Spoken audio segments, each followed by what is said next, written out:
வால்மீகி சொல்றார், இப்படி இறங்கியா எடுத்து முதல் சர்க்கத்தை முடிச்சிட்டார். இப்படி 100 யோஜனை தாவின பிற்பாடு கூட ஒரு மூச்சு விடலையா ஆஞ்சநேயர், பெருமூச்சு. நம்ம எப்படி இருக்கு, சேவை நமஸ்காரம் பண்ணினா ஒரு பெருமூச்சு. இப்ப யாரும் நமஸ்காரம் பண்றவாளே கிடையாது. நானே பயந்துன்னு மூல சொல்லாமா வந்தேடா பெரியவா கை குப்பு போர், அவர் வேற நமஸ்காரம் பண்ணி அவர் பெருமூச்சு சிறுமூச்சு விடுறதே நம்ம கட்டமா. அந்த கீழ் விழுந்து பணிஞ்சு நமஸ்காரம் பண்றதே போயிடுது, முடியல. மனிதர்களுக்கு ஹெல்த் இல்லை. கேட்டா சொல்றா, நீங்கள்லாம் நல்லா நெல் சாப்பிட்டேன், நாங்கள் நெல் சாப்பிடல.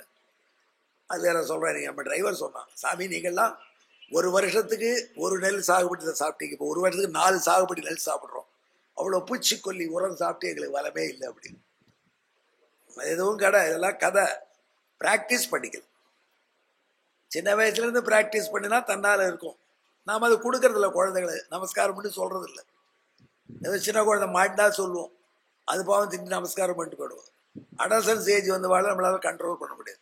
அப்போ அவளுக்கு ப்ராக்டிஸ் இல்லை, அப்புறம் நமக்கு பின்னாடி கஷ்டம். என்கிட்ட கூட ஒருத்தர் கேட்டாரே, 3.5 மணி நேரம் அப்படியே உட்காந்துருக்கிற உபன்யாசம்.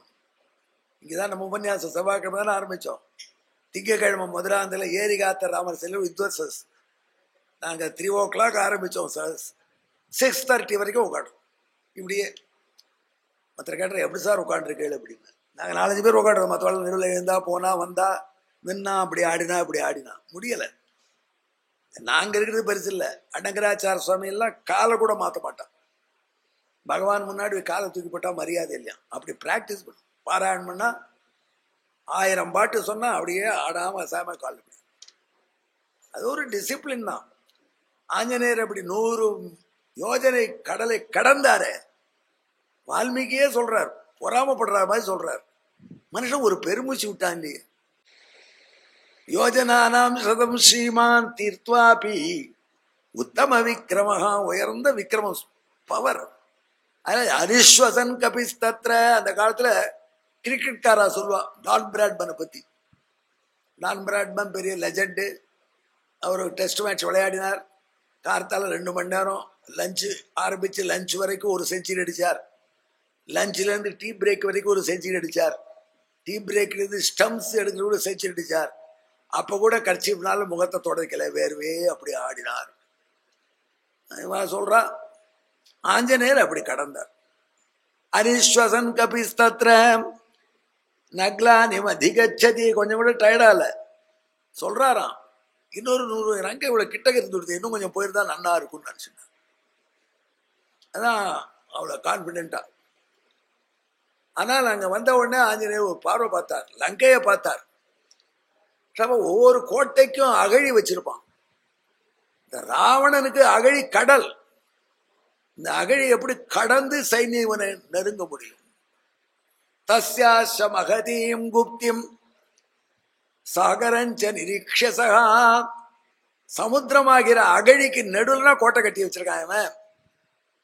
எதிரி சாதாரண எதிரியாம ராவணஞ்சரி புங்கோரம் சிந்தையா மாச வானரகா. ராவணன் பயங்கர எதிரி. நாம எப்படி இந்த இவனை கான்கர் பண்ணி சீதையை மீட்க முடியும்னு யோசிச்சார். சீதையே பார்க்கல. இப்ப என்ன அவசரம்? நம்மள சில பேர் அப்படித்தான் சொல்லுவான், அன்னைக்கு துவாதசி வருது, அப்போ துவாதசி ஏகாதசியே வரல, அதுக்குள்ள துவாதசி அவசரம் என்ன? கொஞ்சம் முன்னாடியே பார்த்துக்க வேண்டிய விஷயம் சிலது. இப்போடிச்சே அந்த ஆங்கிள் திங்க் பண்றாரு. நாம சீதையை பார்த்துருவோம், பார்த்து ராமன்கிட்ட போய் சொல்லிடுவோம். ராமனும் வானர்களும் வந்துட்டா எப்படி வருவா? இந்த கடலை தாண்டி வரணும். வந்துட்டோன்னு வச்சுக்கோங்க, அதுக்கப்புறம் கூட என்ன பண்ண முடியும்? வேஸ்ட். ஏன்னா இப்பேற்பட்ட கோட்டையை வச்சிருக்கான், ஆசாமி பயங்கரமா தெரியறான். ஆகையினால இத்தனை வானரங்களும் இங்க வந்தா கூட வேஸ்ட் ஆயிடும். ஆகத்யாபீகரயகா பவிஷ்யந்திரர்த்தகாக. ஏன்னா இவனை நம்ம யுத்தத்துல ஜெயிப்பது கட்டம்னு தோன்றது. ரொம்ப பாசிட்டிவ் பர்சன். அதே டேட்ல அவரு நெகட்டிவ் திங்க் பண்றா. அதுக்கப்புறம் அதே சமயத்துல அவர் ஆஹாவுன்னு சொல்லல. நகி யுத்தேன வை லங்கா சக்கியா ஜெயித்தும் சுரைரபி. சரி, இவங்கள்ட்ட ஒரு சமாதான பேக் பண்ணி, அப்பா பேசாம நீ ஏன்பா அப்படி பண்ற, கொடுத்துருப்பா ராமன் மனைவின்னு கேட்கலாம்னா இந்த ரவுடிகள் அதுக்கு ஒத்துக்கவே ஒத்துக்க. ராட்சச ரவுடி கும்பல் எப்படி ஒத்துக்கும்? சரி போனா போறதுங்களுக்கு பணம் கொடுப்போம்னா பணத்திலே தலைச்சுட்டு லஞ்சம் கொடுத்து இதில் ஜெயிக்க முடியாது. சரி 2 பேருக்கு சண்டை மூட்டி விட முடியாது, ஒத்துமையா இருக்கு, நம்மள அடிக்கிறதே ஒத்துமையாயிடும். அப்ப யுத்தம் பண்ணணும். யுத்தம் பண்றது எப்படி முடியும் நம்ம சைன்யத்தாரிக்க வந்து? ஏன்னா கடலை கிடக்கிறது ராமன் லட்சுமணால முடியாது, அவளுக்கு ஜம்ப் பண்ண முடியாது. எங்க வானர சைன்யத்துல 70 வெள்ளம் இருக்கு, எத்தனை பேர் வருவா? வாலிபுத்திரஸ்ய நீலஸ்ய மமராக்யஸ்ய தீமதகா, நாங்க 4 பேர் தான் கிராஸ் பண்ண முடியும். ஒன்னும் அங்கதன், இன்னொன்னு நம்ம சேனாபதி நீலன், இன்னொன்னு நானு, இன்னொன்னு ராஜா சுக்ரீவ மகாராஜா. 4 பேரை தவிர யாரும் கிராஸ் பண்ண முடியாது. இதெல்லாம் எதுக்கு சொல்றேன்னா, இதே கேள்வி சீதை கேட்க போற ஆஞ்சநேயர்கிட்ட. இப்ப ஆஞ்சநேயர் தன் மனசுக்குள்ள நினைக்கிறார், அதை ரெக்கார்ட் பண்றார் வால்மீகி. ஆஞ்சநேயர் நெஞ்சிலே இருந்ததெல்லாம் இவருக்கு எப்படி தெரியும் சுவாமி? இவருக்கு எப்படி இதெல்லாம் தெரியறது வால்மீகிக்கு?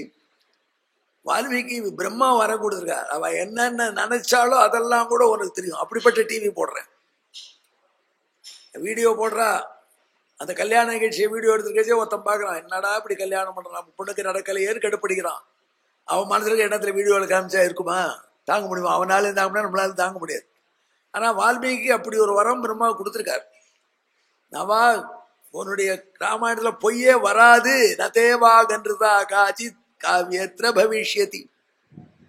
அப்படி ஆஞ்சநேயர் மனசுல ஓடின எண்ணத்தை இங்க வால்மீகி ரெக்கார்ட் பண்ணிட்டார். சீதாதேவி ஆஞ்சநேயரை கேட்க போறா நாளைக்கு, இவ்வளவு பெரிய கடலை கடந்து உங்க சைன்யம் எப்படி வரும் ஆஞ்சநேயா?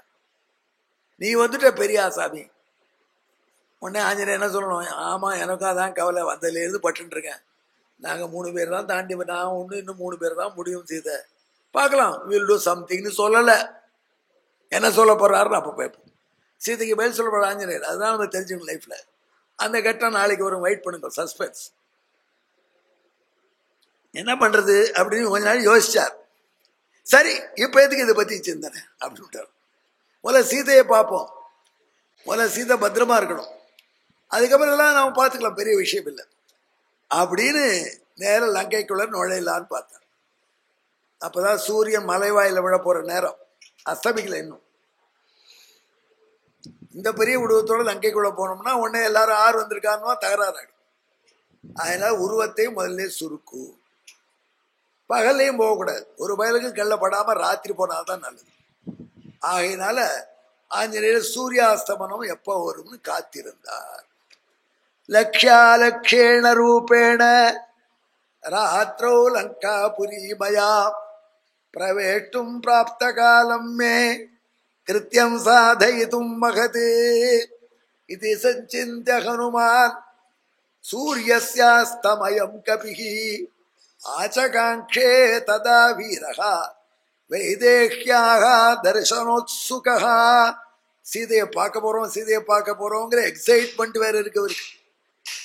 அந்த எக்ஸைட்மெண்டோடு இருக்கார். சீதை என்பவளை இது வரைக்கும் நேரில் பார்த்தது இல்லை. சீதை என்பவருடைய போட்டோ இவற்ற கிடையாது. ஆனாலும் சீதை ராமனுடைய பத்னி, ராமன் வர்ணிச்ச வர்ணனையெல்லாம் இருக்கு மனசுல. அதான் அப்பேற்பட்ட உயர்ந்த கேரக்டரை பார்க்க போறோம். அதுவும் ஜனகருடைய பெண், அவளை பார்க்க போறோம் சந்தோஷப்பட்டார் ஹனுமார். ஒரு சீக்ரெட் இருக்கு, ஜனகர் இருக்காரு, ஜனகருடைய அரண்மனைக்கு ஹனுமார் நிறைய போயிருக்கார். நீ பாட்டு ராமாயணத்துல புதுசா ஒன்று அடிச்சு விடுறேன். ஜனகருடைய குரு யாக்ஞவல்யர், யாக்ஞவல்ய மகாமுனி தான் ஜனகருக்கு குரு, ஜனகருக்கு குரு. அந்த யாக்ஞவல்யரும் ஹனுமானும் கிளாஸ்மேட். நான் புதுசு புதுசா சொல்றேன். யாக்ஞவல்யர் சூரிய பகவான்கிட்ட அத்தியனம் பண்ணார் வேதம், அவருக்கும் புது வேதம் சொல்லி கொடுத்தான். யாக்ஞவல்யர் அவ குருதேவர்கிட்ட ஒரு வேதம் படிச்சார், மன ஸ்டூடெண்ட்டு. ஒரு டயத்துல யாக்ஞவல்யருக்கும் அவருடைய குருதேவருக்கும் ஒரு சின்ன முரண்பாடு வந்துடுச்சு. அதனால குருதேவர் ரொம்ப கோச்சுட்டார். நான் சொல்றபடி கேட்கல யாக்ஞவல்யா, நீ அதனால என்கிட்ட படிச்சலாம் திருப்பி கொடுத்துட்டார். உடனே அந்த குருதேவர் எல்லாத்தையும் திருப்பி எப்படி கொடுது, எல்லாத்தையும் வாந்தி எடுத்தார். சொல்லி கொடுத்து தான் போயான்னு. சூரியனை குறித்து தபஸ் பண்ணி சூரியனோட கிளாஸ்ல வந்து படிச்சார். அனுமாரோட ஜூனியர் கிளாஸ்மேட் அவர். அதெல்லாம் யாக்கியவல்யர் மைதிலே போயிருக்கார். அப்ப சீதையை பார்த்ததான் ஞாபகம், சின்ன குழந்தையா இருந்திருக்கும். அதனால நம்ம போறவன் ஜனகருடைய அரண்மனைக்கெல்லாம் அந்த காலத்துல நம்ம கிளாஸ்மேட் யாக்கியவல்கி அங்கதானே குடியிருந்தான். அந்த பெண் வைதேகி, அவ எப்படி இருப்போம், விதேகராஜா புத்திரி அப்படின்ற அந்த எதிர்பார்ப்போடையும் வைதேகியா தரிசனோத்சுகா, இதெல்லாம் உள்ள அர்த்தம். இந்த மாதிரி ராமாயணத்துல பூந்து பூந்து சொல்லணும். பூந்து பூந்து சொன்னா சுந்தரகாண்டம் எண்ணிக்க முடியும். ஒண்ணு காமிச்சோம் சாம்பிள். வைதேகியாக தரிசனோத்சுகா. சரி, சூரியன் அஸ்தமிச்சாயிடுது, லங்கைக்குள்ள போகலாம். இந்த பெரிய வடிவு வேண்டாம், எந்த வடிவு எடுத்துக்கலாம்? பிருஷதம்சக மாத்திர சன்னு பபூவ அத்புத தரிசனா. அடுத்த வினாடி ஆஞ்சநேயர் தன் உடலை குறுக்கி கொண்டார், பூனை அளவுக்கு குறுக்கி கொண்டார். பூனை போல பூனை ஆயிட்டாரே சிறுவ உன்னியாசம் பண்ணிட்டு இருக்கான். ஆஞ்சநேயர் பூனை வடிவம் எடுத்துக்கல, பூனை சைஸ்ல ஆயிட்டான். பிருஷதம்சக மாத்திரசன், பிருஷதம்சக மாத்திரசன் பபூவ அத்புத தரிசனா. பிருஷதம்சக மாத்திர பிரத்ய, சான்ஸ்கிரிட்ல மாத்திரகான அளவுன்னு அர்த்தம். பிருஷதம்சகம்னா சுண்டலிய கடிக்கிற பூனைக்கு பேர்.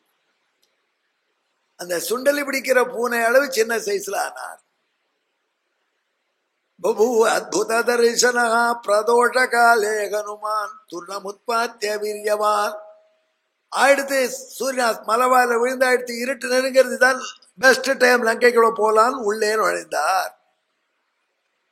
இருட்டு கப்பின்னு இருக்கு, லங்கைக்குள்ள போறதுக்கு நல்ல டைம். அந்த கோதூளி வேலைன்னு சொல்லுவோம், பிரயாணம் எல்லாம் அப்பதான் ஆரம்பிப்பா பெரியவாள்லாம். அந்த நல்ல டைம்னு அதுக்குள்ள உள்ள நுழையலாம், லங்கையில நமக்கு வெற்றி வரும். ஆனால் உள்ள நுழையத்துக்குள்ள என்ன பண்ணலாம்னு எந்த வழியில பார்க்கலாம்னு பார்த்தா வடக்கு கோட்டை வாசல் தான் இவருக்கு என்ட்ரன்ட் பாயிண்ட். அங்க வந்து நின்றார். 4 வாசல் இருக்கு லங்கைக்கு. ஆஞ்சநேயர் வடக்கையில் தானே வந்திருக்கார், வடக்கு வாசல் தான் சௌக்கியம். இந்த வடக்கு வாசல் வழியாக உள்ள போகலாம் அப்படின்னு கொஞ்சம் அப்படி பார்த்துட்டு வந்தார். யார் அப்படின்னு ஒரு குரல் கேட்டது. பார்த்தார், பயங்கரமான உருவம், 5 வனத்தினாடை உடுத்தாள். அவர் ட்ரெஸ் போட்டிருக்கா, அதுல 5 கலர் இருக்கான். கம்பன் பாடுறான், 5 வனத்தின் ஆடை உடுத்தாள். அப்பெல்லாம் பிளீச்சிங் பண்றாசு ஒரு துணி வரும், ஞாபகம் இருக்கா கோபாலன்? அந்த துணியில 5 கலரும் வந்துடும், நாம துவைச்சோம்னா. அவன் அந்த மாதிரி பிளீச்சிங் மெட்ராஸ் மாதிரி ஒரு துணி உடிச்சிட்டு இருக்கான். 5 டிஃபரெண்ட் கலர்ஸ் அவரோட ட்ரெஸ்ல. 5 வனத்தின் ஆடை உடுத்தாள், அறவெல்லாம் 5 உவனத்தின் வேகம் மிகுத்தாள். பாம்புகள்லாம் பார்த்து நடுக்கிற கருடனை போல ஸ்பீடா வந்தாவும். அருள் இல்லாள், கொஞ்சம் கூட கைண்ட் வேர்ட்ஸே பேச தெரியாது. அப்படித்தான் இருக்கும் செக்யூரிட்டி. அவன் கைண்ட் வேர்டு பேசினா கதியனா, என்ன வரீங்களா, டீ சாப்பிட்றீங்களா அப்படின்னு கைண்டா இருந்தா செக்யூரிட்டி உள்ள போய் இப்படி தீவிரவாதி எடுத்துருட்டோம். அதனால அவ அப்படித்தான் இருக்கணும், அவ அப்படித்தான் இருக்கா. அருள் இல்லாள் அம்சுவனத்தின் உத்தரியத்தாள். யூனிஃபார்ம் எப்படி போட்டிருக்கா? ராவணனுடைய சிட்டியினுடைய செக்யூரிட்டி சீஃப். அதனால அவன் என்ன உத்தரியம் போட்டிருக்க, மேல ஒரு துணி போட்டிருக்க, போத்துன்னு இருக்கா. அப்படி இந்த லேடிஸ் எல்லாம் ஒண்ணு போட்டுக்கலாம், பைஜாமாக்கு மேல ஒண்ணு போட்டுக்கலாம், அது என்ன பேரு, அது மாதிரி போட்டுருக்கா. அது எப்படி இருக்கா? 5 அம்சுவனத்தின் உத்தரியத்தாள். அப்படி தங்கத்தால பண்ண பொன்னாடு, அசல் தங்கம். அதை போட்டா ஜிடிஆர்ல பாதி கடையை வாங்கிடலாம். அப்படி ஒரு துணியை மேல போட்டிருக்கான். அம்சுவனத்தின் உத்திரியத்தாள், அலையாரும் அம்சுவனத்தின் முத்தொழில் ஆரத்தணி கொண்டாள். கடல்ல இருந்து வந்து ஒடுக்கிய பெஸ்ட் குவாலிட்டி முத்து பேர்ஸ், அதனால பண்ண மாலை வேற போட்டிருக்கா. மேல ஹாட்டா வேலை செய்யறா, கூலா இருக்கணும், முத்து மாலை போட்டிருக்கா. அப்ப ஏற்பட்ட செக்யூரிட்டி வந்து நின்னா, ஏய் யார் நீ, கஷ்டம், who are you, கேனச்சகாரியேன இக பிராப்தோ வனாலய. குட்டி குரங்க, எதுக்காக இங்க வந்திருக்க நீ? கதையஸ்வேகயத்வத்வம் யாவத் பிராணா தரந்திதே. உன் உயிர் உடம்புல ஒட்டிக்கிறதுக்குள்ள உண்மையை சொல்லு அப்படின்னு முதல்லயே ஹை ஹேண்டடா போலீஸ் பாஷையில பேசினான். இப்படி பார்த்தா சாஞ்சு பார்த்தாரா அனுமார், தம் பவரை காண்பிக்கல. இன்னும் எப்ப பாரு பவரை காண்பிக்கவே கூடாது. அனுமாருடைய பெரிய பவர். ரொம்ப most powerful people will never show power easily. அதனால அவள் பவர்லெஸ் நினைக்கப்படாது. அப்புறம் தான் தெரியும், அப்போ அவள் எப்போ வேலை பண்ணுவா அப்போதான் பண்ணுவா. பார்த்துட்டே இருந்தார். மேல சொன்னா இங்க போக முடியாது உள்ள. நசைக்கா கல்விகள் லங்கா பிரவேட்டும் வானரத்வயா, இந்த சிட்டிக்குள்ள உன்னை அனுமதிக்க மாட்டோம். விசா இருக்கா உனக்கு? பாஸ்போர்ட் வச்சிருக்கியா? இல்லாத ஆள்லாம் உள்ள விடுறதுக்கு அங்க இருக்கோம். இங்க ரக்ஷிதா ராவண பலைகி அபிகுப்தா சமந்தத, அப்படி இப்படி ஏமாந்த இடத்துல பூந்துள்ளான்னு நினைக்காத. சுத்தி சுத்தி எங்க ஆள் நிக்கிறது. குட்டி குரங்கு நான் விட்டுருவோமா உள்ள? உடனே அனுமார் சொன்னான், அம்மா ஏன் இப்படி கோபிச்சுக்கிற? நான் சாதாரண குரங்கு இப்படி சுத்தின்னு இருந்தேன். யாரோ சொன்னா லங்கையில ரொம்ப வசந்த பழம் இருக்குன்னு 2 பழத்தை டேஸ்ட் பண்ணி நான் பாட்டு போயிட போறேன். என் காரியம் முடிஞ்சா போயிட போறேன். எதுக்கா என்கிட்ட இவ்வளவு கடூரமா நீ பேசணும்? நீ யாரு? நீ யாரு என்ன கேட்கறியா? நான் தான் இந்த லங்கைக்கு ரட்சிக்க லங்கினி. அந்த காலத்துல ஒரு விவசாயத்தை சுத்த லங்கினின்னு விவசாயம்லாம் பயங்கரமா அர்த்தம். நான் தான் இந்த லங்கையை காப்பாத்துற லங்கினி. என்ன தெரியல உனக்கு? பிரம்மதேவன் எனக்கு சொல்லிருக்காரு, லங்கையை காப்பாத்துற பொறுப்பு கொடுத்துருக்காரு. அதனால ராவணனுக்கு உட்பட்டு இந்த லங்கையை நான் காப்பாத்திட்டு இருக்கேன். அதனால இங்கே பழங்கள்லாம் சாப்பிட வந்த வழியை பார்த்துட்டு போயிட்டு, எப்படி வந்த நீ தெரியல, போயிடு. இல்லம்மா நான் என்னம்மா அபபாஷேத மேதாவி, ரொம்ப தயக்கமா சொன்னார். நான் என்னமா பண்ண பாரு, குரங்கு உள்ள போனா உங்க ஊருக்கு என்ன வந்துட போகுது? ஆஃப்டர் ஆல் குட்டி குரங்கு. என்கிட்ட எதுக்கு இவ்வளவு கடுப்பு கோபம்? ஏய் என்ன பேசுற? யாருன்னு தெரியல, ஜாஸ்தி பேசுற பார் அப்படின்னு பலாறு வர விட்டா ஆஞ்சநேயர். அவ்வளவுதான். செக்யூரிட்டி போலீஸ்கார அப்படித்தான் இருப்போம், பலாறு ஒரே அற. அதார விட்டு ஆஞ்சநேயர் பார்த்தா, ஓஹோ இது மசியாத கேஸு, இனிமே நம்ம பவரை தான் காமிக்கணும். எப்படி காமிக்கலான்னு பார்த்தார். பதிலுக்கு ஒரு அடி எடு, ஒரு தட்டு தட்டினா அடங்கி விடுனார். அதுக்காக இடது கையால ஒரு தட்டு தட்டினார். அதாவது லேடிய ரொம்ப அடிக்கவும் கூடாது, கொஞ்சம் பயமுறுத்தவும் நினைச்சாங்க. ஸ்ரீ சேத்தியம் அந்நியமானேன, ஒரு பெண் அவளை தாக்க கூடாது, அதெல்லாம் கொஞ்சம் பயமுறுத்தி வச்சா போரும்னு இடது கையால. இந்த பசங்களோட கிரிக்கெட் விளையாடிச்சு பெரியவன் வருவான், நான் லெஃப்ட் ஹேண்ட்ல ஆடுறேன்னுவான். அப்படின்னா நான் இடது கையாலே பண்ணிட்டு உங்களுக்கு கஷ்டப்படாது, அவ்வளவு ஸ்ட்ராங் இல்லை லெஃப்ட்ல. அது மாதிரி இடது கையால ஒரு தட்டு தட்டினார். நாதி குரோத ஸ்வயங்கிருதா, ரொம்ப கோபிச்சுக்கல. ஸ்ரீ சைதி மன்யமா, ஆஃப்டர் ஆல் லேடி அப்படின்னு ஒரு தட்டு தட்டினார். முக்குரடேசிங்கன்னு ஜியர் வேடிக்கையா சொல்லுவார், டேய் லேடி தான் வீக்கு, அவர் வீக்கர் செக்ஸ் சொல்றான்னு நம்பாதரா. எங்கேயாவது மாட்டிக்காது, அடிச்சியான திருப்பி அடிச்சாலும் தாங்க முடியாது ஒன்னால. நீ என்ன சாப்பிட்ற? ரசம் சாப்பிட்டு போயிடுற நீ பாட்டுக்கு. அவன் பருப்பு ரசம் பண்ணிருக்கா, மீதி பருப்பெல்லாம் யார் சாப்பிட்றா? மொத்த பருப்பையும் அவ தான் சாப்பிட்றாடா. அப்போ புரோட்டீன் எவ்வளோ இருக்கு அவள்கிட்ட? அவள் அடிச்சா தாங்க மாட்டேன், ஒரு உபன்யாசம் பண்ணுவார். நீ தான் ரசத்தை தெளிவாக சாப்பிட்டு போயிட்டியே, பருப்பெல்லாம் அவதானே சாப்பிட்டு இருக்கா.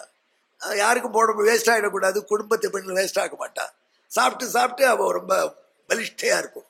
அதெல்லாம் ஜாக்கிரதையாருன்னு வேடிக்கையா சொல்லுவார். அந்த காலத்து ஜோக்கு உபன்யாசம். இப்போ யார் பலவிஷ்டன்னு கேட்டாலே உடனே ஜெண்டர் பேலன்ஸ் சண்டைக்கு வந்துடுவாங்க. சொல்லக்கூடாது, ஜாக்கிரதையா. அவளுக்கு இருந்த அட்வான்டேஜ் நமக்கெல்லாம் கிடையாது, அவள் காலம் வேற. இப்போ ஜாக்கிரதையா சொல்லணும். ஏன் சுவாமி அனுமார் லேடி தானே மெல்ல தட்டினார் உபன்யாசம் பண்ணல, அனுமார் மேல் சுவானிஷ்டம் அப்படின்னு சண்டைக்கு வந்துடுவார். அவளை போய் அனுமார்ட்ட பாட்டி விட்டா அனுமார் எப்படி காப்பாற்றணும்? அந்த மாதிரி அனுமார் சொன்னார், நான் போறேன்னா ஒத்துக்கல. இடது கையால ஒரு தட்டு தட்டினார். அது அவளுக்கு தாங்கல. அவர் ரொம்ப லேசா தான் ஒரு தட்டு தட்டினார். நான் ஒண்ணும் பண்ணலையே, சும்மா தான் அம்மா ஒரு தட்டு தட்டினா உடஞ்சி போயிடுச்சுன்னு சில பிள்ளை சொன்னா, பட்டாலே உடையிற கை அது தாங்கல. தாங்காத பொழுது அப்படி சுத்தி தலை. உடனே அவளுக்கு பிளாஷ்பேக் அடிச்சு விடுத்து. அந்த குரங்காரி அப்படின்னா, இந்த குரங்கு பிரம்மதேவன் நான் சொன்னேன், என்ன போய் இந்த செக்யூரிட்டியில போட்டு இந்த பாவி ராவணன் பண்ற அட்டூழியத்துக்கு நானா காவல்? எத்தனை பேர் மனைவியை ஆபரிச்சு ஜெயிலில் வச்சிருக்காங்க. அந்த பெண்கள்லாம் ஆரம்ப காலத்துல கதறி அழுவா, கணவன் விட்டு வந்துட்டோமே இப்படி பண்ணிட்டானே பாவி. அப்புறம் கொஞ்ச நாளைக்கு பிறகு வேற வழி இல்லை, இவன் மாட்டினோம், இவன் வசப்படுவா. வசப்பட்ட உடனே ஆச்சு, இப்ப 300 மனைவி ஆச்சு, 301 கணக்கு போனோம். இப்படி பெண்களை கொண்டு தேவலோகத்து பெண்கள், மனுஷ பெண்கள், நாகலோகத்து பெண்கள், ராட்சச பெண்கள் என்று பெண்களை புதுசு புதுசாக கொண்டு வந்து அந்தப்புறத்தை நிரப்பி அத்தனையும் பிறன் மனைவிகள். அப்படி டூழிய பண்றான். இவனுக்கு காவல் தேவையா நான் இருக்கணுமா? எனக்கே எந்த பாவத்துல என்னை மாட்டி விட்ட பிரம்மதேவா, நான் என்ன பண்ணுவேன்? அவர் சொன்னார் என்கிட்ட, இந்த லங்கை ராவணனுக்காக பண்ணல. இந்த லங்கை ராவணனுடைய கசின் பிரதர் குபேரன் எனக்கு பண்ணி கொடு விஸ்வகர்மாவை கேட்டான்.